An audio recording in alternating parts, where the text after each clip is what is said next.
Welcome back to PaddyG DIY. I'm excited. I'm finally starting on my office project. Lots of stuff going on in there. Let's check it out.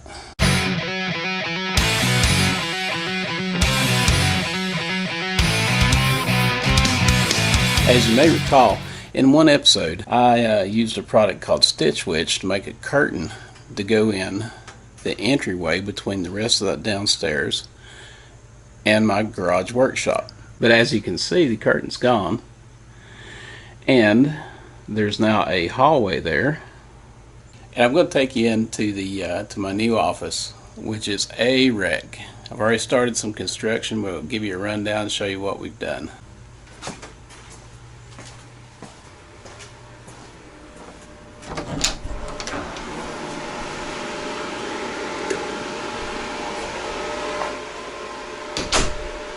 Oh my goodness. I told you it was a wreck. Did I not tell you it was a wreck? It's a wreck. So let me show you my plan. I've already done some work. I added air conditioning to this bottom half of the house. There was no air conditioning here. So I added a vent, and I added a return, and I did not film any of that. I apologize. And when I did the hallway, the wall used to stop right here, and when I did the hallway out there, I added 2 large doors so I can move stuff in and out, and came on around to the corner there. Ignore that stuff, that's all for work. So this wall had issues. It was leaning in at the top about 2 inches. So I scabbed up some nailers between each joist, and I brought them out at the top and got the wall fairly plumb. It's off about a 1/2 inch now. I'm not concerned about that. Then I started on this wall. Now this wall had old paneling, and the old paneling had absorbed moisture. You can see some of this efflorescence where water has been. I'm talking about the lighter areas here, where water has been at some point in time. But anyway, this paneling had soaked up dampness and was all warped. It was made out of particle board, 1970s stuff, and so it was all, you know, rolling, and it was pretty nasty. So all the paneling is gone. All of the efflorescence that I could get off the wall, wire brush and a big floor broom sweeping, I got all that done. This wall was in really good shape, considering. Now, when the house was built and then remodeled, they didn't use screws, they didn't use drywall anchors or anything like that. They used concrete nails. There's one. I don't know how the light is. I'd say it's pretty bad in here. I only have the one light fixture, but they use concrete nails, and when you pull a concrete nail, you end up with things like this. Big pock marks in the wall. We're going to fill those.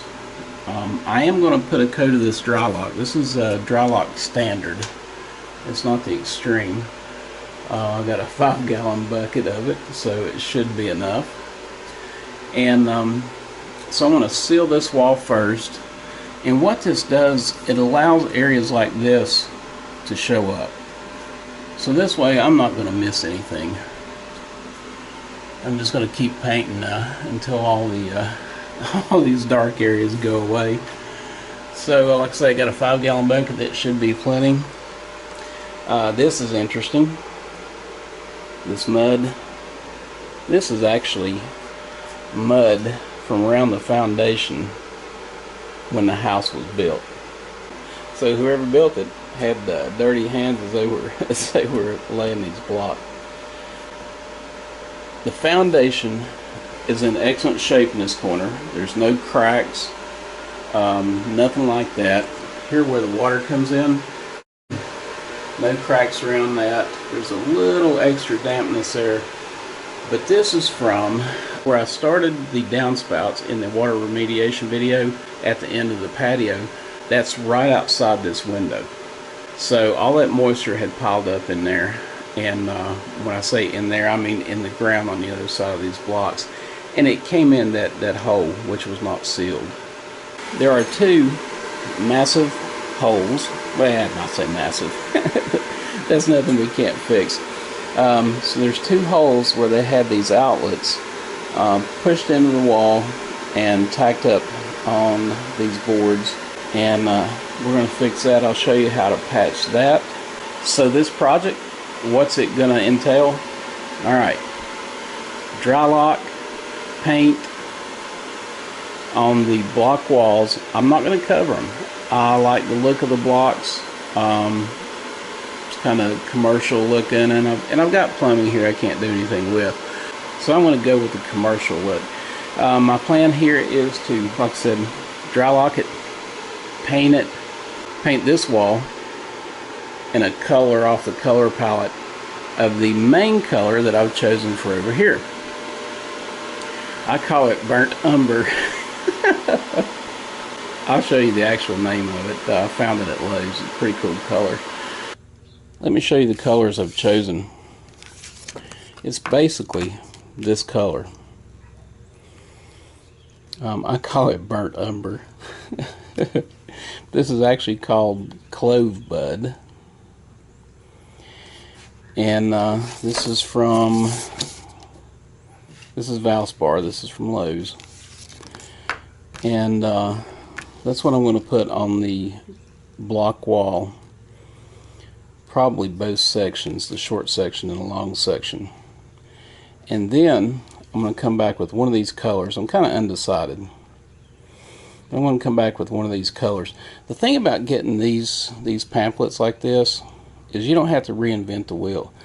They've chosen colors that complement this main color. So any of these colors that you put, like if you're going to do two colors on a room, have an accent wall is what it's called. The colors that you choose, if you choose them from this palette, they will go well with the main color.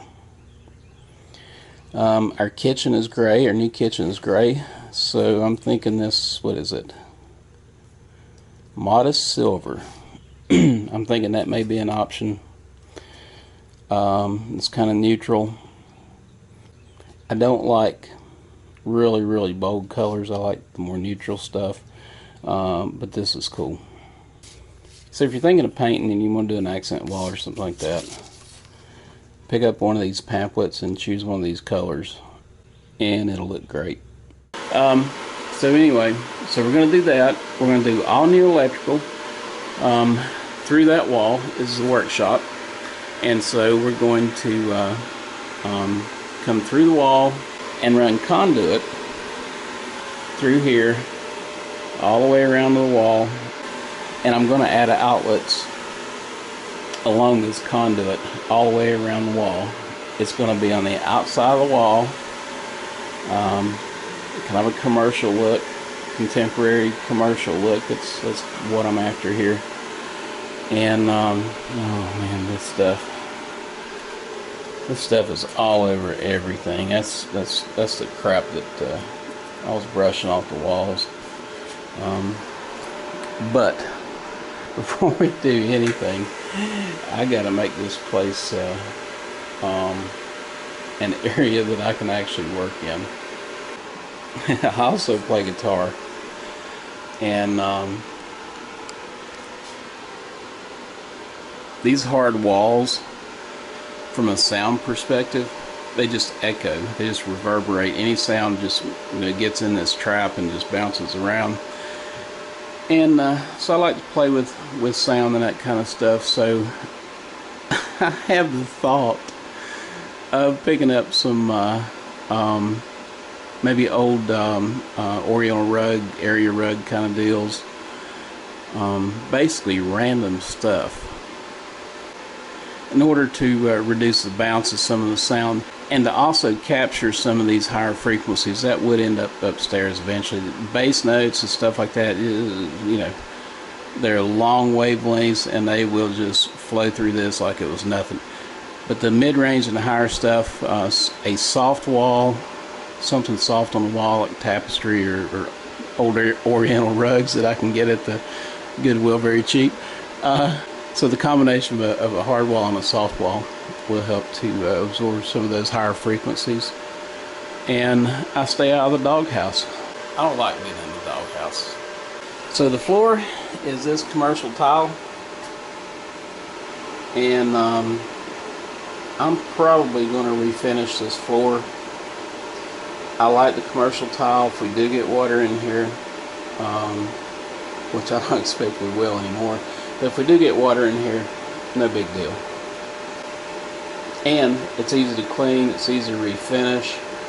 I can come in here and strip this, and all this years of dirt and spills and all that kind of thing will just come right off. You pointing the camera right? Yeah. As you can see in here, the humidity is 66% with a low of 64.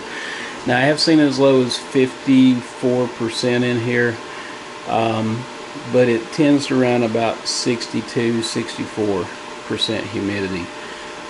Typically you want that number down to 40, and as you can see, it's still damp in here, and I'm hoping that the dry lock coating and the paint on top of that and sealing around the bottom of the floor here will alleviate a lot of those issues. A lot of work to do in here. It's a small room, about 15 by 10, but it's going to take us a while, so stick with me. We'll get this project rolling and hopefully get you some information that will be helpful to you. New videos in this series are coming. Stay tuned. Don't forget to like, share, subscribe, click the bell. When you do, YouTube notices and they promote my videos, which I am coming up on 100,000 views. Whenever I think of that, I'm at a loss of words. So thank you. You guys did it.